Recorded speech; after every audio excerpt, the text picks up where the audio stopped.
Welcome back. Welcome back. This is episode 41 with Pushing Back Chaos. How's everybody doing out there? I just had a cup of coffee, so I might sound a little bit more energetic. And this week, it's Raf and I covering down for the team. Melon's off doing his thing as usual. Nah, he's out working, doing some I don't know, what would you call it, Raf? I don't even know. Just it's probably it involves melon, so I would say it's the best way to define it is complete fuckery. Whatever's happening, I would call it fuckery. There's nothing professional. There's nothing, there's no sanctity in what he's doing. He's an Irish see you next Tuesday, so that usually involves some level of fuckery. Yeah, it's kind of hard because he really tries to explain his day to us. Like he's like, mates, I can't make the time. I'm working and I have things to do. And I'm like, all right. Yeah. So what is it you say you do here? And he talks about a plane safety, an airfield with a hole in it or some shit. I don't know. It's just like, Melon, do your job and come back and do the show. All right. So we're not really sure what he does. It's probably going to turn out he's like an Uber driver over there or something. And kind of the same thing with you, Raf, is the pilot cart. Well, I don't drive an Uber. I drive a Lyft. The new hotness. The new hotness. Is Lyft and Uber racially profiled? Is it like white people do Uber and like Lyft sounds different? Well, it's funny you say that because I did take a Lyft one day. And the dude that was taking me to the airport, wherever I was going, was telling me that he was like, he started asking me what I do, and I lied to him. I was like, oh, I'm a pilot. He was like, oh, okay. And he was like, we don't really get a lot of professionals that take the Lyft. And I was like, what do you mean? He's like, yeah. He's like, most of the people I take are like, coming from the club, or they're just like riffraff. He's like, I feel like Uber attracts more of like your type. And I just started laughing. I was like, my type. And he's like, like professionals. And I was like, okay. I was like, it was just random. Like, I was like, all right. What are you getting at here, dude? Yeah. What do you mean my kind? Oh man. How was your week? It sounded pretty busy. You just got off a red eye a little bit ago, yeah? Yeah. So I was up in Fairbanks. It was actually it was a pretty cool trip up there. Flew with an awesome captain. Shout out to Paul. And we got to see a pretty spectacular Northern Lights. Like, that's one of the best things. So I just found this out. March is literally the best month to see the Northern Lights up in Alaska, up in like the Fairbanks area, Juneau, all those places. And so every time we fly north into the state, like, we just get a hell of a show for like 30 to 40 minutes. What was cool about the other night was the Northern Lights literally followed us, or the band lasted. Usually the band runs like east west, and on this particular night heading up there, it was basically traveling north south. So we ran like alongside it, and so it lasted almost the entire flight. It was actually really cool. That's cool, man. That's something I never got to do. I've been to the Arctic Circle. Yeah. Before, but when I was there, it was 24 hours of daylight for 3 weeks, and that just totally messed me up. But yeah, I've never got to see the Northern Lights or doing that stuff, but it's definitely on the list. Something that's going out here on the East Coast is not too long ago, I went up to Washington, D.C. before I started getting really busy, and I went to Arlington and that sort of thing, and always stop by and say hey to the guys. And the cherry blossoms are all coming out. That's right. Yeah. So if anybody listening, if you've never been to Washington, D.C., literally within the next 2 weeks, all the cherry blossoms are coming out, and there's a huge festival all over the park and stuff right next to the National Mall. And it's pretty epic, man. Like, I never really saw it in full bloom, but yeah, it's really cool just to go up there and the scenery and all the stuff to do up there. So if you haven't get to do that, it's not the Northern Lights, but it's still pretty cool out this way. So there you go. If you're on the West Coast, you can hit the Northern Lights. If you're on the East Coast, head to DC and check it out. But yeah, other than that, dude, my week was eventful and kind of tough and Yeah. shitty. But we talked about finding peace after a setback and a couple other things. Man, I'm smiling. Raf and I were just sitting here listening to Good Morning Vietnam with Robin Williams clips, and just like laughing our ass off because he freaking nailed that movie, and I probably will watch it after this. I know you are too. But the best part though, we were talking about like because we started quoting the movie, and then remember, I think it was you who was like, Melon's a cunt. And that's when you and I just started dying laughing. I was like, oh my God, if we could replicate that, maybe we can do with AI chat, with the chat bot, we can convince it to basically say that, to take that, splice it from the Good Morning Vietnam, and then just say, Melon is a see you next Tuesday. I think so. If anybody's listening and you have a good idea about implementing sound effects or adding in some extra textures like that or whatever, where you can really hand it to Melon, please reach out to us and let us know, because we'd love to have fun and really take this, really being obnoxious at the beginning, even more so than we are now. But hit us up for that. Well, I feel like the only reason technology advances is just to make fun of Melon. Like there's really no other reason. Like it's not to make people money. It's not to better improve the quality of life for humanity. It's literally to make fun of Melon. Yeah, I know we rip on him, man, but if I'm going to give a shout out to Melon, and I'll give a shout out to you, I kind of had a tough week. I'm not getting into it or whatever, but I just want to say, on a serious note, that I'm just extremely thankful for the people in my life, and I'm going into this week with a new sense of peace, security, confidence, because of Raf and Melon. And I just had a really hard time this week with some things, and these guys, as always, they were just there, calling, texting me, giving me their time. Just, it means the world to me. So I just want to say thanks, man, and Melon and Cheza, to both you guys, you two and everything. It really means a lot. So I know we bust his balls and everything, and rightfully so.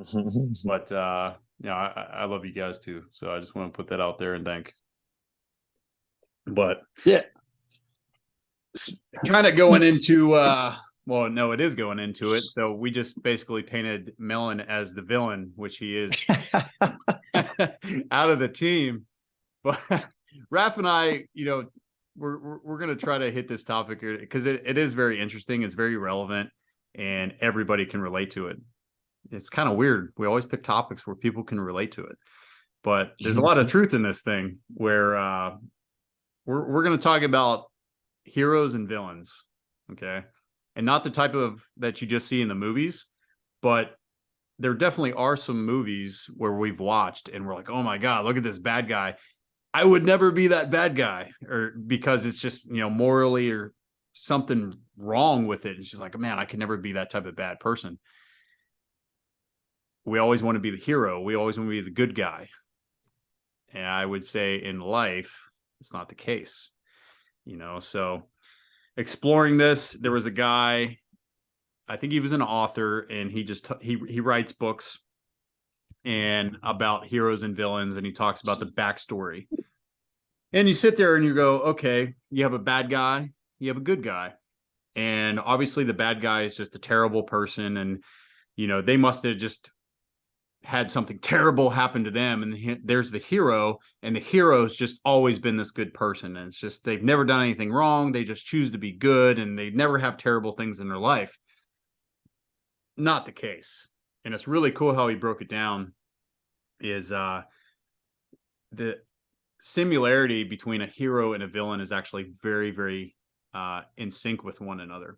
Something terrible happened almost all the time to both. And he talks about it. He goes, you'll have a villain that's just, very dark, beat up, evil, doesn't like his surroundings, doesn't like people. Somebody really, really wronged him, or turned their back on him, whether it's, he trusted someone and they lied to him, or, attacked him, you know, whatever. But it's always usually the hero and the villain that have some type of visible scars. They walk with it, you know, they're portrayed with a limp. Like they've been through some adversity, both of them. And when you sit there and think about that, you're like, oh, okay, yeah. And the first movie that pops into my head is like The Dark Knight and with the Joker, right? The Joker's like this real, you know, intellectual, senile, crazy dude. And you know, they kind of built the other story with Joaquin Phoenix or whatever into it with his backstory is he was just a misunderstood guy and society treated him so terribly and the system treated him terribly. And it just drove him to become that evil character. When on the other side, you got Bruce Wayne, who's just like, okay, he's a billionaire, but he grew up and both of his parents were murdered, right? Something terrible happened to him, which basically forced him to become this protector in the Dark Knight and do justice where the system couldn't do it, right? So it's like, well, okay, terrible things both happen to these people, but why is one good, why is one bad? And, you know, we can get into this, Raf, but it's personal choice. It's what we value. It's what's the end, you know, where are we trying to go with this and why do we go left or why do we go right? And how far off is that deviation? You know, we can get into some really good examples, but just kicking off the episode topic and kind of what was going, because I related to this. I can look back in my life at certain times, definitely more when I was younger. I was probably more of a villain in some ways because of certain things. Now that I'm older and I have those experiences of those terrible things, it's kind of, you know, I rather kind of be on the hero trail because I'm not interested in being spiteful and hurting people or whatever kind of thing. So anyways, what do you got for the opener there, Raf? Yeah, just kind of what we talked about earlier. I think, and I mean, I don't think of it as like heroes and villains. I mean, I know that's what we talked about, but I honestly think in a more kind of pragmatic or really more of a practical sense, I think it really just comes down, if you strip it all down, it comes down to the duality of man, right? The duality of, or another way of saying it, it's like everyone's capacity to do both good and evil. And then everything that kind of comes within those the actions or the, you know, the things that the textures that come with that sort of life activity, however you feel. And I think that's something that, and the reason I think it's important to, I guess, kind of talk about it is because everybody's capable of greatness, but everybody's capable of great evil. And I've always thought to myself that if you ever think for a second that you're not capable of a certain evil, I think you're fooling yourself, because I think everybody has the capacity for it. Now, you know, I mean, do I feel like going around murdering people? No, but it doesn't mean that I can't have the capacity for it, right? Like maybe I haven't been hurt to the point where I don't feel that way yet, right? Like we have to really keep that in check and really have to keep that in the back of our minds. And the reason that's important is because it keeps you from going to those extreme edges, right? Those extreme left or right limits that can put you in those dark places. But one of the examples you and I were talking about offline was the Nazis. The Nazis is a perfect example of this, right? You had these concentration camp guards that were literally gassing hundreds of thousands of Jews and Poles and anybody else that they didn't like or they deemed subhuman. And in the same breath, in the same fucking day, 24-hour, you know, hours of that same day, they found themselves going home, having dinner with their families that lived usually close to the camps. And, you know, there were fathers to their children, there were husbands to their wives. They probably fucking read bedtime stories. I mean, it just, if you try to wrap your mind around that, it almost blows your mind, because you're like, wait a minute, you spent all day torturing and murdering innocent people.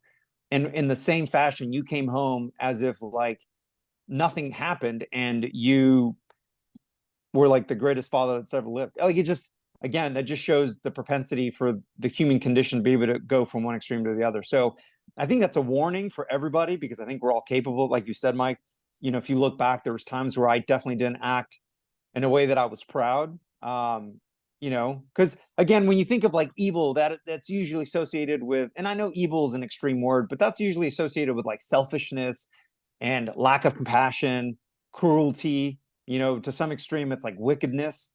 And I wouldn't say that when I was being a dipshit, I was wicked, but definitely there was some selfishness in there. And there was like, you know, it was all about me and it wasn't about the other people around me. And you know, there was moments where I look back and I'm not proud of, but I'm like, I know that the center of that, of whatever I was trying to achieve was all about me. And, you know, it's just the way, it's just the way it is. And so the more that we're aware of it, I think the better we can control it from, again, from going back to those extremes, because we're all capable of it.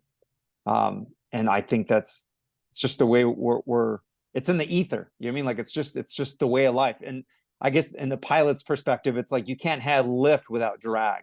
Theoretically, some fucking nerds can come in and be like, yes, you can. Okay, I get it. But if you're flying through the air, drag's going to occur. It's going to occur. And the faster you go and the more lift you create, then there's going to be some quotient of drag. It's the same, you know, there's so many like ways that kind of like skin this cat. Like the Taoism philosophy is yin versus yang, right? There's the shadow and then the brightness. It's in everything. It's in everything you can think of in life.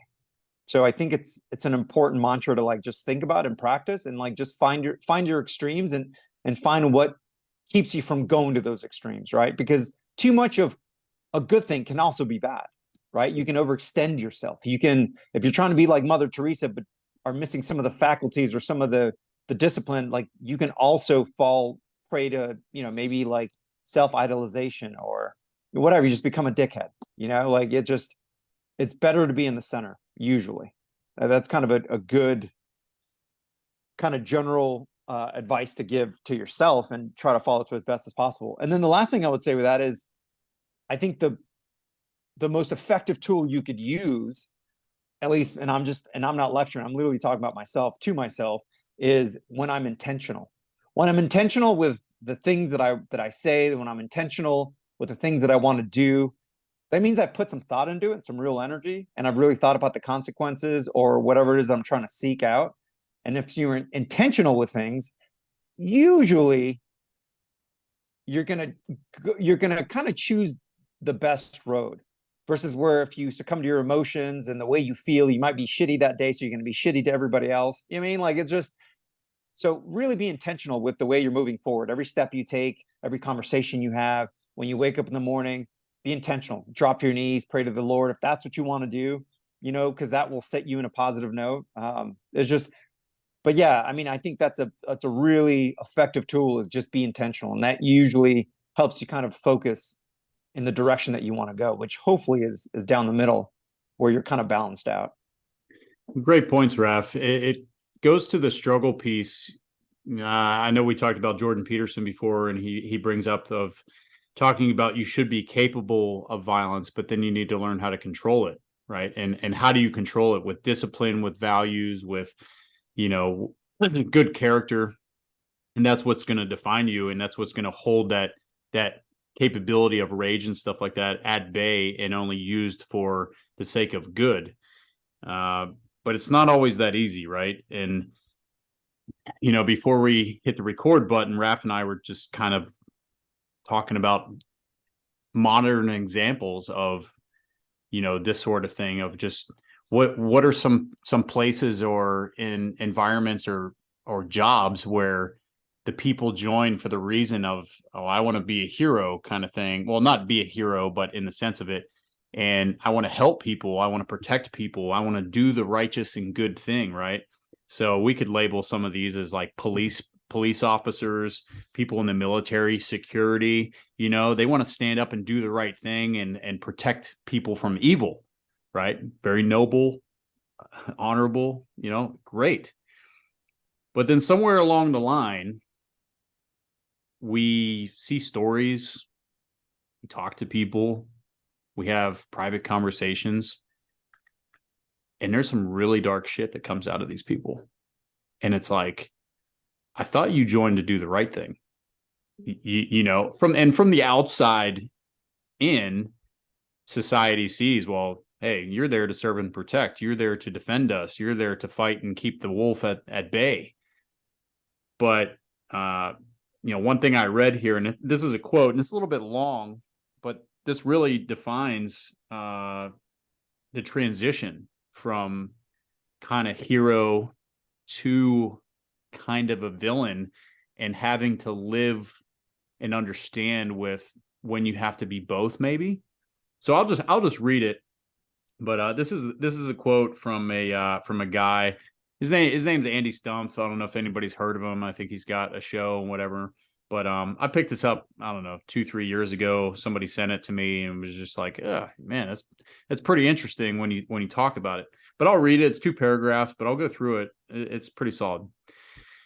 Those who fight monsters inevitably. Oh my God, I just fucked inevitably. It. There you go. That word, dude. I just had some peanut butter, so my tongue's like all jacked up. Those who fight monsters change. Because of all they see and do, they lose their innocence and a piece of their humanity with it. If they want to survive, they begin to adopt some of the same characteristics as the monsters they fight. It is necessary. They become capable of rage and extreme violence. But there is a fundamental difference, however. They keep these monsters' tendencies locked away in a cage deep inside. That monster is only allowed out to protect others, to accomplish the mission, to get the job done. Not for the perverse pleasure that the monsters feel when they harm others. In fact, those monster tendencies cause damage, guilt, isolation, depression, PTSD. There is a cost for visiting violence on others when you are not a monster. Those who do so know one thing. The cost inflicted upon society as a whole is far greater without those who fight monsters. That is why they are willing to make that horrible sacrifice so that others may live peaceably. Right? It's pretty strong, man. And I'm sorry I jacked it up. I mean, I can't read. So hooked on phonics. Well, I'm trying, dude. People. I'm trying to. I'm educated over here. Yeah. But no, it's true, man, because I think, I can look back at times where, I thought of my position and what I was doing, and then something terrible happened, whether it was, in military service with like something with combat or losing a teammate, and, it's eye for an eye, and you just want to turn into this like raging savage and go back out and take it to them and make them wish they never woke up that day. But then there's the other side of it too. It's just like, man, if I go out that, I'm no better than them. And it's that pull, right? And I feel like many times in everybody's life, we get into a really bad situation where there's things like this. There's extreme adversity, pushback, pain, failure, and we feel ourselves tighten up. And what we want to do is like lash out. We want to hurt something, break something, which is interesting in society. It's why people have these, what are they called? Like smash rooms and stuff like that now for people. Yeah. It's a healthy way for people to go take out their anger, because there's such a spike in anxiety and depression and anger and all that stuff since like COVID. But all these smash rooms and everything have been popping up. But anyway, it's a way to release, because we all feel that tension of just like, God, I just want to destroy you. And one of those things that the author said is, the villain of the people will say, you hurt me, now I'm going to turn around and hurt you and everything around you. The hero sees it in a different light. He says, this hurt me, and I'm not ever going to allow this to happen to anybody else. Right. And it's that turn and that filter that they choose to put on when something bad happens, and how you react to it. And I was telling a story to Raf, and this is a story. It's real basic, but you'll get the point. Is there's an alcoholic father. Okay. And he has 2 sons, and he's just, he's an alcoholic. He's an abusive father, not a good family man. It's a broken household, everything else. Well, 30 years later, they fast forward, and a reporter goes to the one son, lives at home by himself, drinks all the time, not a contributor to society, very selfish, broken, mean, arrogant, everything else. And the reporter goes in and goes, oh, wow, yeah, you kind of turned out like your father. What's your explanation for this? And he goes, it's a very easy explanation. My father was an alcoholic. Okay. All right. Hey, I can't blame you, man. That makes sense, right? They go to the other brother. They go to his house. He's got a nice house. He's married, has 2 sons of his own. He's a God-fearing man, very respectful, treats his children very well. Good career, everything. He's got a wonderful life, to those standards. And the reporter goes, "Wow, you're not anything like your brother. You seem to have a pretty good life. What's your explanation for this?" He goes, "Oh, well, that's a very simple answer. My father was an alcoholic." Right? And it's a perfect story of like listening and making our choices of like, man, do I want to become the villain, or do I kind of want to go the hero route, the honorable route, and do what I'm capable of to become something better than what I was given. And I know every single person listening to this, including us, we can pick out probably 100 scenarios already where it's just like, man, yeah, I totally could have went left and just became it because I was angry and I was hurting and spiteful and just fuck everybody else, and then there's other times where I know everybody has at least once seen something wrong and experienced that, and you're just like, wow, I'm never going to let anybody hurt like this ever again, or I'm going to stand up and do the right thing and protect somebody or sacrifice myself. I'm going to be selfless. I'm going to, be courageous at this point, and I'm going to do what I have to do in order to succeed and help others succeed. And it's just interesting, man, because it's all about my favorite word, perspective, and how you choose to see the world and how you choose to see yourself. And Mellon always says it really nice, which I really like. We're all writing our own story. We're always the main character in our own story. And more often than not, I think we're always the hero in our own story. We never want to be known as doing anything wrong. But there are definitely times that we do become the villain, but maybe we don't want to admit it to ourselves because of one reason or another. And it's hard to say, but it's necessary to say, because you have to realize what path you took, why you went that way, and what you got from it, both good and bad. And then you got to weigh your options. Like, did that take me where I wanted to go and who I wanted to be for myself, for my family, for my friends, for my community? Probably not. So I own up to that. And that's leads ultimately to the road for redemption, right? Again, movies pop into my head where it's like the most evil son of a bitch, and they're just like out to kill everybody and doing this whole thing. And then they turn around, and the moment of, it's either the world's going to end or, it's going to get saved. And that person shifts and goes, I'm going to save the world in a moment of, clarity of just like, oh my God, I've been doing it wrong the whole time, and I'm going to choose to do the right thing in this biggest moment. And then the world gets saved. Everybody, there's a baby boom, and, for 30 years later, you get called boomer, whatever, but you get the point. Yeah, I think if I just interject a little real quick. So you actually gave a really good composition of how, I guess, the villain or the hero both get created, right? They grew up in the world of pain, and that infliction of pain basically makes them choose one road over the other. And again, kind of to make it more practical for everyone who's listening, because we don't wear capes, I'm not the Batman. I'm just me.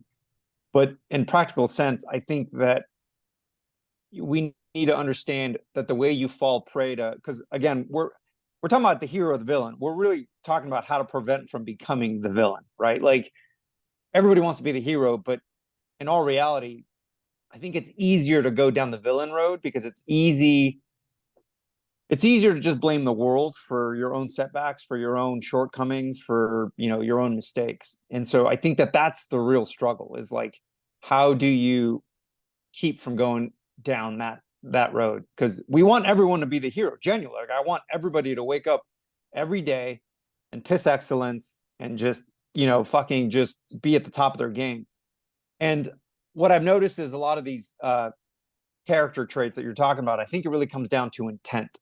right? So I said earlier, like it really has to do with your intentionality, but and the intent is kind of based off the foundation of purpose and community. Like if you don't have a community that you're a part of, or if you don't have a purpose in life, then you're easily going to fall prey. You're easily going to succumb to these other insane ideologies. Like the woke ideology is one of the ones that comes to mind because it seems almost benign on the surface, but once you start digging below it, you start to realize that it's destroying like lives. Like you start to see all these insane TikTok videos of these kids with like every color hair you can think of and not knowing who they are and identifying as like walruses and like just all this insane shit. And you're just like, instead of spending and wasting energy on that, you could be doing extraordinary things right now. And I'm not, and this isn't a topic about gender. I'm not even talking about, I'm just saying like, if instead of spending all that time and energy on just frivolous, superficial bullshit, imagine if you could put that energy into something positive.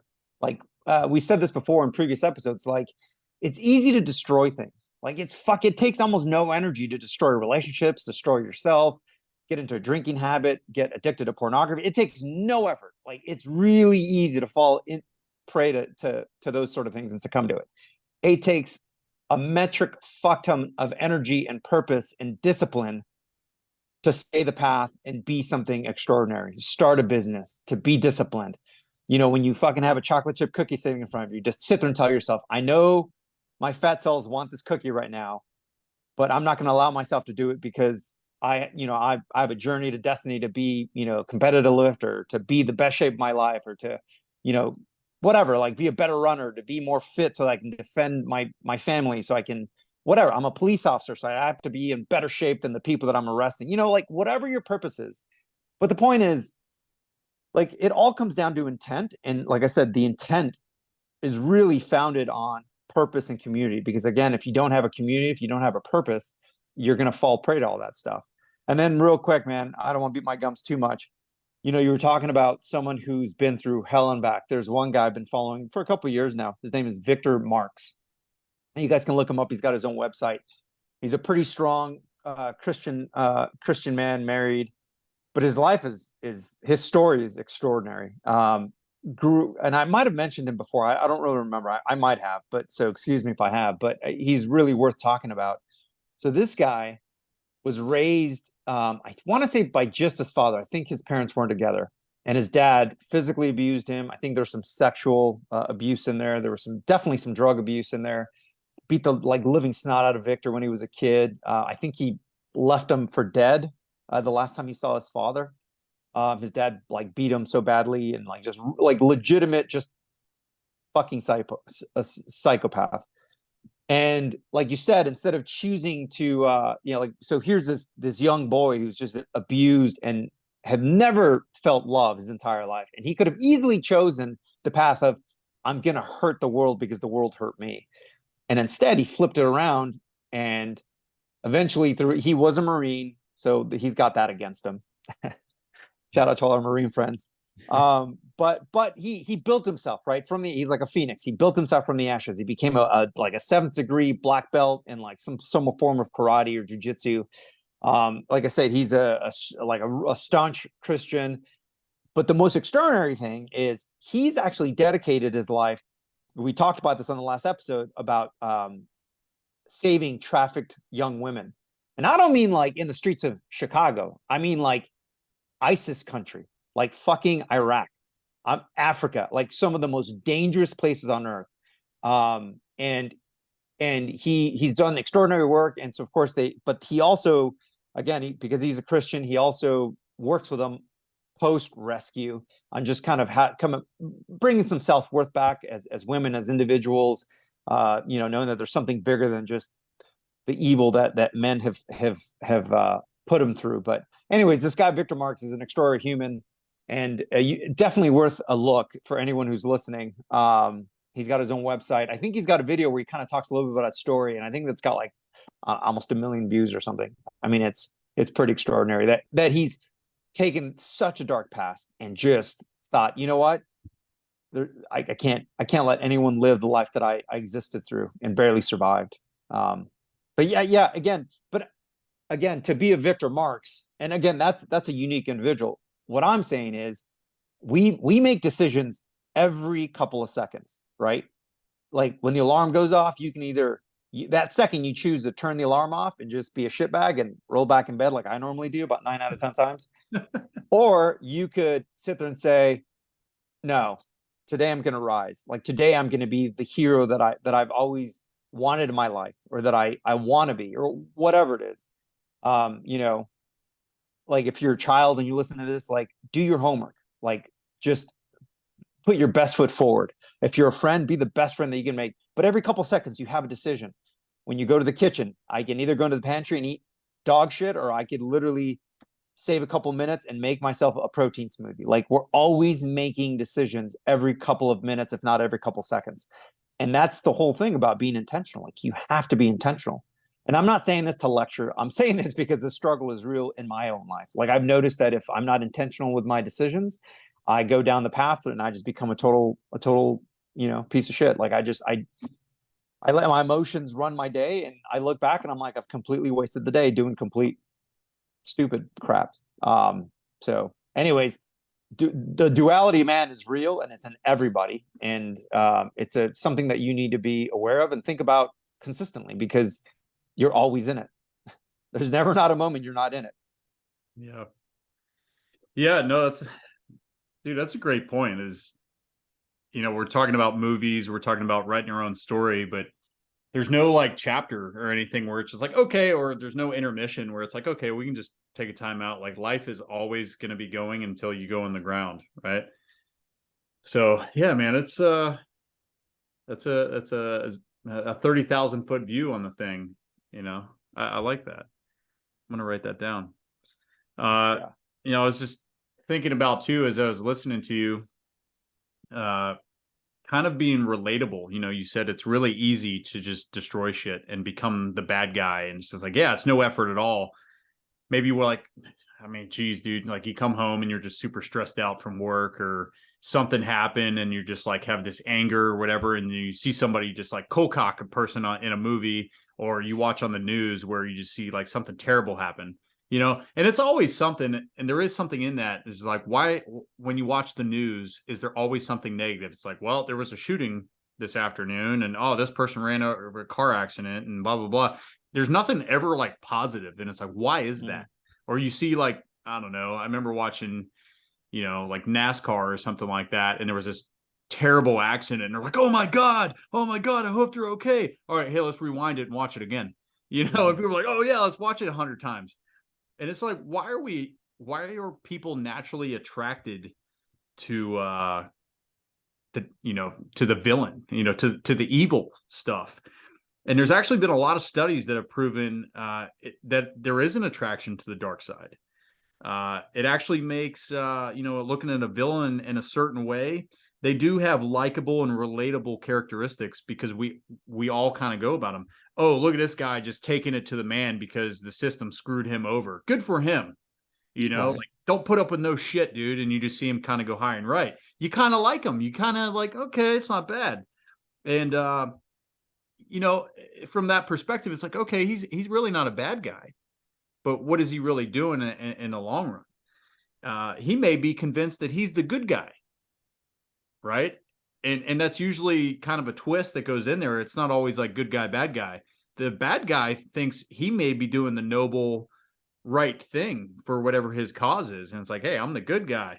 Yeah, Osama bin Laden is a perfect example of that. Like he genuinely believed in his jihad. I Yeah, mean, he literally thought he was fighting the, you know, like in his own words, he's fighting the evil empire, the, you know, the American Western Empire. yeah, And if you know anything about the history, I'm not agreeing. I'm just saying, like, if you know anything about what his belief system was, he wasn't entirely wrong. I'm not saying he wasn't a dickhead. He wasn't absolutely a dickhead, but I'm just saying that there was reasons why he felt the way he did. yeah. Just to make it blatantly clear, Raf and I both deployed in support of killing him. So we do not support we do not support him. We're not supporting him. We took care of some of his mates over there. So we're just talking about, you know, from another perspective. You know, take yourself out of the West, look at what's going on there. We may view some of these people as that, but looking at it a full spectrum, are there things as American terrorists, right? Do people view us around the world when we fly drones and we drop bombs on the wrong vehicle and kill their family by accident? You don't think that they hate us and view us as terrible people? Yeah, they do, you know? And it's Yeah. like, you can only push somebody or do something wrong so many times before somebody's going to stand up and say, hey, we're tired of this shit. And they become the hero of their people, but they ultimately become the villain of us. And then it's like, okay, we're good, they're bad. And it's vice versa for them. That's just how it works. So, you know, it's interesting in all the situations that we could really identify from, you know, we talked about the Nazis to police and military and stuff like that, to you could do that with government, to our Oh, everyday lives with just, you know, yeah. your family, with your friends, with coworkers, whatever. It's just like, man, who's the villain? Who's the hero? What path are you on? And like Raf really said it, man. It's just, what's the end state? What do you want for your life? Where do you want to be in your life? If it's being the villain and you think it's going to get there, you're probably going to go. Let's just face it. Well, but so that's the thing though, dude. I don't think that again, I don't think people wake up. I mean, there are a couple of psychopaths that wake up, they want to be like, you know, the Ted Bundys of the world, or who's that dipshit that killed the 4 college kids in Idaho? Um, yeah, what that psychopath that like stalked them? You know what I'm talking about, right? In Moscow, Idaho. Are you tracking that story? It's Yeah, I made forget. news in the West Coast. It's made news. Anyways, there are individuals like that that are just, you know, it's like in the words of Gunny, not Gunny Highway, Gunny from Full Metal Jacket. What, did your mom not love you enough? You know what I mean? Like when he was like screaming at Private Pile because Yeah. he was told, you know, he's the so like he's got that rifle and he's about to shoot him, and he's like, you know, tell him to put the rifle down. But the point is, there are people that are just completely, they're outliers. But I think as a whole, most people, and I'm sure the people that are listening to the show right now, nobody wants to be a villain. I think you become, I honestly believe that the times that I was villainous was when I was, above all things, lazy. I was lacking discipline. I didn't have direction.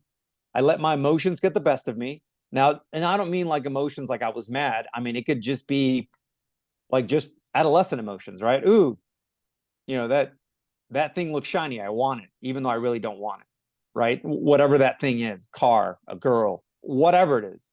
Yeah, it's easy to like just be like a squirrel in a room full of confetti. You're just like running back and forth at every little thing you see, and it doesn't, like, you mean, like, it's so easy to do, and that's why love or hate him, someone like Jocko has like a pretty, like, even Jordan Peterson, like they have like really, like their points are very simple. You're like, well, that's fucking obvious what you just said, but if you really sit and think about it, you're like, that's brilliant.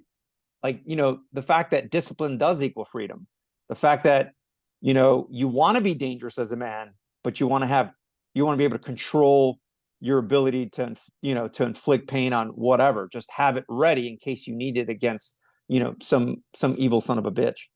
But yeah, just kind of back to what I was saying earlier, man, everything is capable of it. Individuals, organizations, fuck, one of the best examples is the CIA. The CIA started to fight the Nazis, right? The OSS, the Office of Strategic, whatever the hell. I mean, that's kind of your, Services.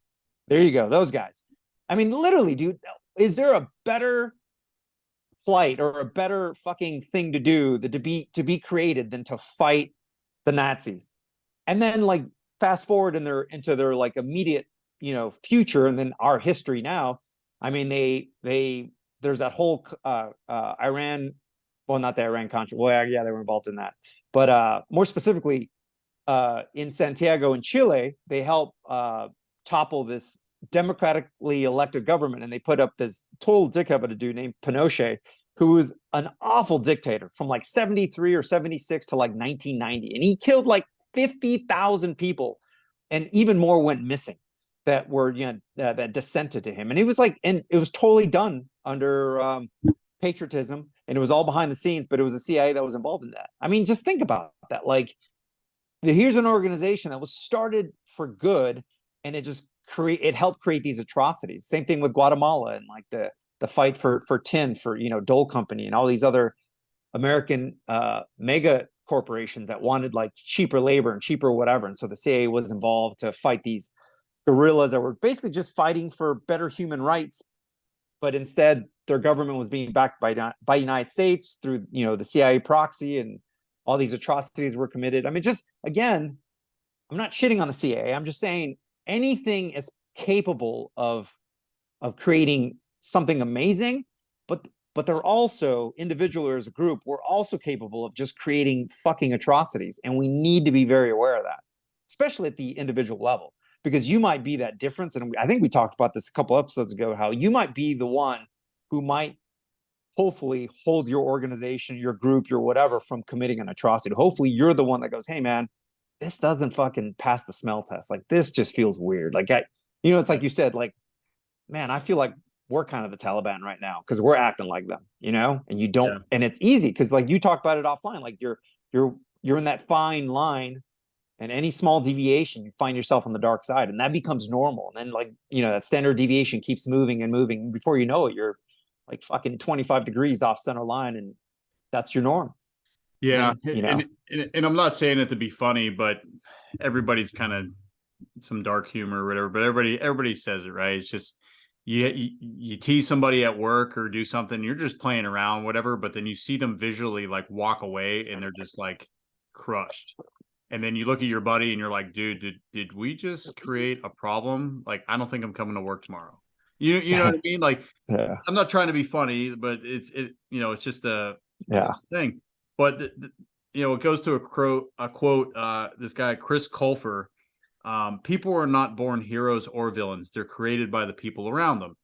So exactly what Raf is talking about is, we may not be the main character, right? Or something in a situation, but we are part of the story. And how are we acting, and how do we treat other people? Treat other people the way you want to be treated, right? That sounds nice. Sometimes, man, I just want to be a miserable piece of shit to everybody. And like, I don't care. I want to wield my power and flex my chest and be like, oh, I'm this or whatever, and get my instant power gratification and feel like I'm a badass or something. You know what I mean? But when you really look at it, and I think this really contributes to a bigger problem, mental health. And you look at a lot in the United States, and like these shootings that go on, right? These children that are born innocent, right? Yeah. These kids bring a gun to school and they just feel like they have to do that. They didn't just wake up one day and go, oh yeah, I guess I'll just go do this. Man, it's probably from bullying, from lack of like family attention, abuse, like whatever. And they're just so hurt. They're just so hurt that they have to release it and just send it. You know what I mean? And how terrible is that? And I mean, I'm not getting into the gun debate and whatever, because I don't think the gun's the problem. It's just our society now is so influential on each other. Like, look at your friends list on social media. Everything that you see is about being compared to. Are you successful enough? Beautiful enough? Do you have enough money? How many likes do you have? What do you have more of? Like, everybody on social media is perfect, and it's causing massive depression for people that don't feel that they're measuring up and all these other things. So it's like, okay, I'm trying to get mine by showing everybody and blah, blah, blah, and look how much money I have and this, that, whatever. I'm literally hurting other people. Now I know what people are going to say is just like, well, that's their problem, right? You can't live life worrying about every other people. That's true. But at the same time, if it's somebody in your immediate circle and you see them falling, why don't you just stop and put your hand out instead of putting out a post or putting out something and be like, hey, things are going to be okay. Like, I'm here to help you. And really, that's when that time where you can interject and pull them from the dark side. You may be in a light spot at that moment in your life. You may have the ability and the power and the vision of like, hey, I can reach over and I know how to help you. I'm going to bring you back because I see you falling. I see you slipping, and shit. Raf has told me this before, last couple of years. He's like, come on, dude. Hey, I know, I love you, right? But I need to interject here because you're saying some wild shit and you're not that guy. Don't be that fucking guy. You know, I know you're hurt. I know you're angry. I know you're this. I know you're that. Don't fucking do it, dude. You're better than that. I know that. Melon knows that. Whatever. And they pull me away from wanting to release that darkness, which I'm grateful for. And you're absolutely right. Anyways, yeah, man, it's just the ripple effect. You know, what are we individually putting out there? You know, shit, I didn't do anything. You know, it's just, I mean, put it on a lighter note. What is it? Office Space, when they're just like, hey, you got to move your office, dude. You got to move your office. And then they don't listen to him, and he's just back to his glasses. He's like, okay, that's the last straw. You know, he's just quietly raging in his little office with his glasses. But yeah, I mean, we all do that, and we have the ability to create villains. We have the ability to create heroes, and it's just being mindful about what you're putting out there, your daily interactions, saying good morning, you know, just starting someone's day off with a smile or a handshake, change it up for the better, and not just allowing the darkness to just overcast every day just because you're a little bit lazy or because you don't think it's going to do anything. It absolutely will. Yeah, and I know we have to wrap up here pretty soon. I was going to say, you know, one of the, like, it's not even a quote, it's just something he said, and it like still kind of resonates in my mind pretty often, is Mike Tyson, you know, in his new podcast called Hot Boxing. He was telling one of his guests that, like, you know, the worst version of him is when he's got the phone in his hand. And that sticks with me because there's a lot of truth. Like, a lot of people won't admit to that, but I think he's speaking on behalf of all of us. Like, I think we all know that we're at our worst when when we're in a quiet room and that phone's in our hand, and we'll just spend hours doing complete bullshit. When you could be doing, like, when you can physically be calling someone you care about, or you could be working out, or you could just whatever, doing something productive for yourself or your community. But I think about that all the time. And so, kind of to wrap that up with what we were talking about, it all just comes down to hopefully some level of self-discipline. And I think that's that's probably one of our best defenses against kind of going down that other road that we're talking about. But anyways, I'll leave it at that because I know we're going to wrap it up. No, dude, great. Yeah, absolutely. I'm looking at our Pushing Back Chaos thing on Instagram right now, and I just hit the search button, and I'm just scrolling to see what's popping up. And there's boobs, butt, high heels. There's it's not a Pomeranian, it's a golden retriever. Damn it, I want no part of it then. Filters. There are no unattractive women whatsoever. Everybody's having a great time. Look at me. Look at me. There's no down and terrible stories here. It's kind of weird, isn't it? Yeah, everybody's just crushing it, right? Everybody's just crushing life right now. So everybody's a hero. There's no bad guys. This isn't doing anything negative for society. Yeah.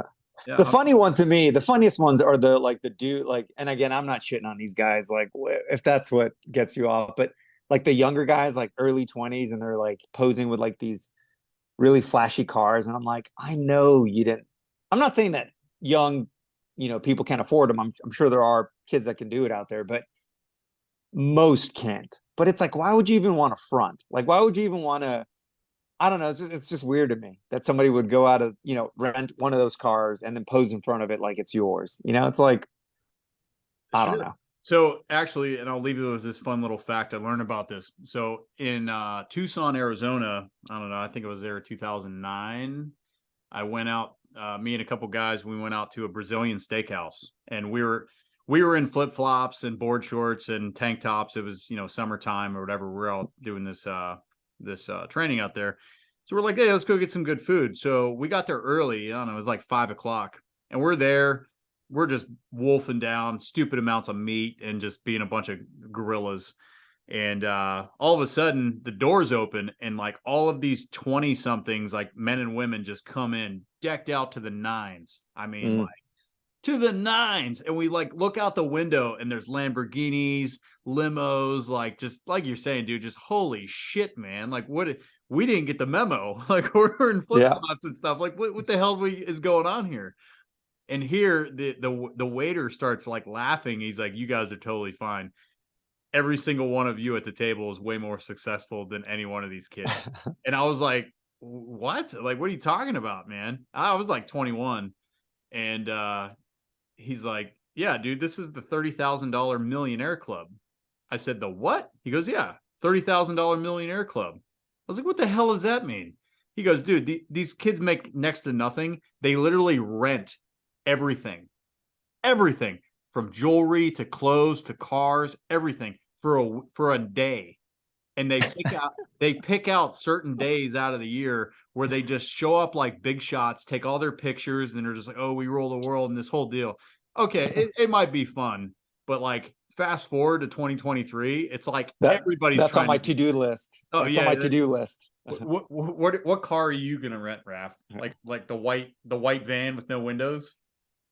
No, I think I'm probably gonna go with like a 1972 Pinto, but like a fresh candy paint, just dripping, just sick on some Dubs. Just candy apple, red and green. Yep, yep. Just blasting Paul Wall, sitting sideways, or as they call riding dirty. You gonna come pick me up? I will if the price is right.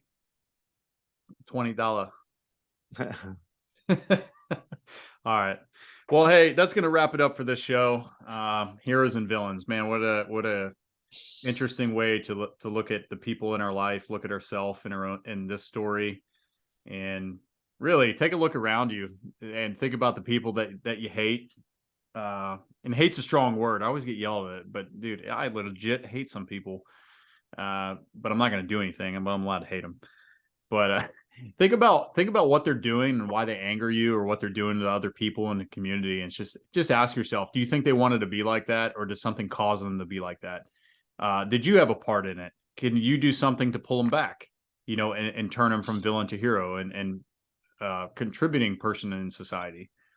It's really interesting to sit there and think about, man. Like in our worst times, who are you? In your best times, who are you? Because as Raf said, we have the full capability to go extreme left or extreme right. And I think this is a definitely good topic and a talking point for today's society, like we talked about with mental health and what's a good person, what's a good man, what's a good woman, what's a good contributor to society and community, to family, to friends. And pay attention to like who's telling you where to go. We all have idols, we all have leaders. Shit, man. Like I said, some of the best leaders think that they're the hero when in reality they're the villain, and they're the ones taking us down. And we sign up and we're like, "Hey, we're gonna jump right on your ship and go down with you." It's like, shit, man. Take a look at what you're doing. Take a look at what you're part of. Is it doing more harm than good? What's it going to be in a year from now? What's it going to be in 10 years from now? How about when you're 60 years old? It's very interesting to think about. But anyways, you got anything to close with, Raf? No, I just thought I thought when you talked about, some of the best leaders, I thought you were gonna say are usually warrant officers. I was like, oh shit, he's probably gonna admit to it, but you didn't. So I got nothing. No comment. No comment. All right. Melon's a cunt. That'll always be funny to us. I mean, people are like, these guys are idiots, but to us, it's, and I'm sure Melon's going to be laughing when he hears it. Mel's a cunt. There. All right. Well, thanks for stopping by this week, and think about what we said. And until next time, cheers, and stay the hero route if you could.